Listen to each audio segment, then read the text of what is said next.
The idea of a solar system in a nutshell is that you install panels and they generate electricity so that you don't have to buy it from the grid. While in essence, knowing this is enough, there are tricks to running a solar system well. In this video, we'll cover 7 tips for using solar panels in the most efficient way. Number 1. Use energy-hungry appliances during the day. Usually, we try to run energy-intensive appliances at night because energy rates are lower. With solar panels, you want to do the opposite. A solar system generates the maximum amount of energy at noon, so this is the best time to turn on your dryer or oven. You can even program HVAC or water heater to run during peak solar production hours to save money. If you have an electric vehicle, it's a good idea to charge it during peak sun hours as well. Next one.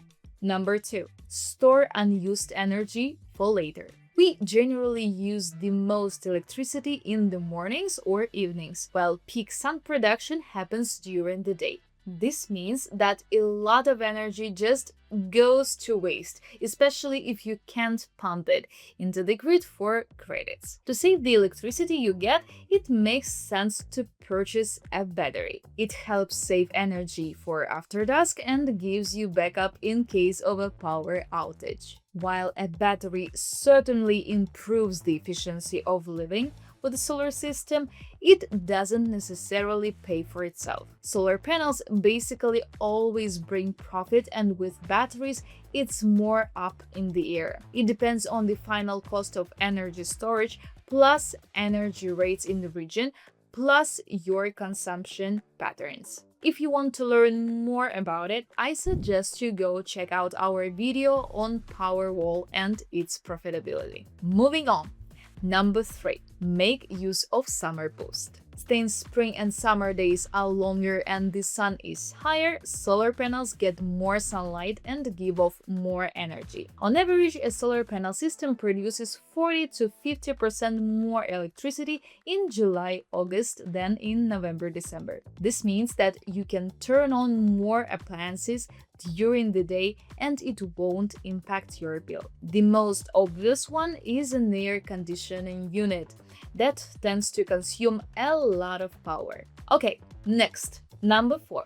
Consider adjusting the tilt and direction of solar panels. This one is a little advanced, and it is probably only for those who choose a ground-mounted system instead of a standard rooftop installation. But if you can change the tilt and direction of your solar panels, you can do a lot with them. First of all, there are seasonal changes. Panels are generally get to an angle equal to your latitude, because it is best for spring and fall. But in summer, the optimal angle is actually your latitude minus 15 degrees. In the winter, it is the opposite.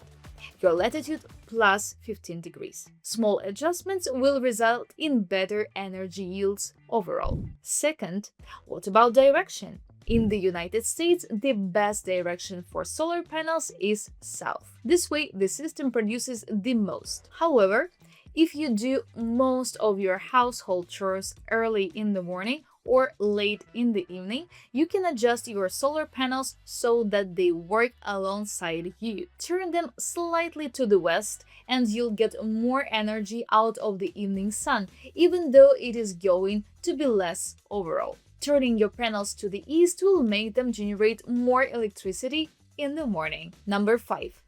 Very important. Clean your panels every once in a while. The production of solar panels depends on how clean they are. Rain doesn't wash everything away, and the dust on panels eventually turns into mud that lowers the production. It's hard to pinpoint the optimal frequency for cleaning because it depends on the area and the weather there. Once or twice a year is generally enough.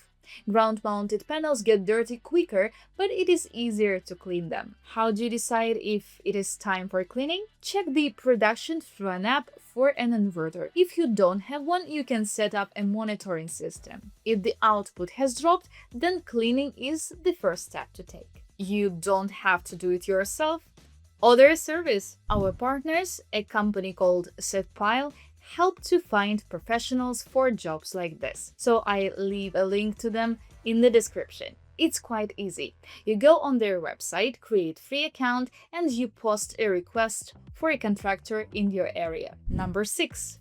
Consider energy efficient upgrades. To use your solar energy more reasonably, you can look for ways to decrease your energy consumption. You can find the most costly appliances in your house using your electric bills or power meters. Some devices are simply old, and because of it, they start to consume more electricity than they used to. Others can be replaced with more energy efficient ones. For example, LEDs need less electricity than traditional incandescent lamps, and an air conditioning system can be more or less substituted with ceiling fans. Home appliances also have a bad habit of using electricity even in standby mode. It's annoying to plug them out all the time, so you can invest in smart plugs. Overall, regardless of whether you have a solar panel system or not, making your home energy efficient is a good idea, and it saves you money in the long run. And finally, number 7. Think of new ways to spend solar energy. Once you upgrade your appliances, you might find yourself with more energy than you initially needed. Then the task becomes finding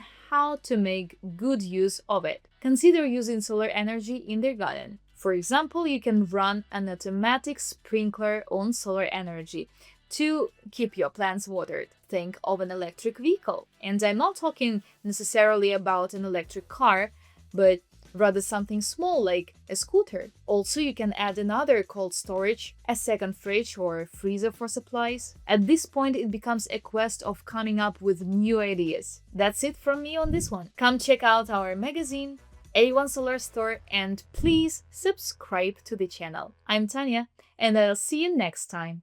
Bye bye.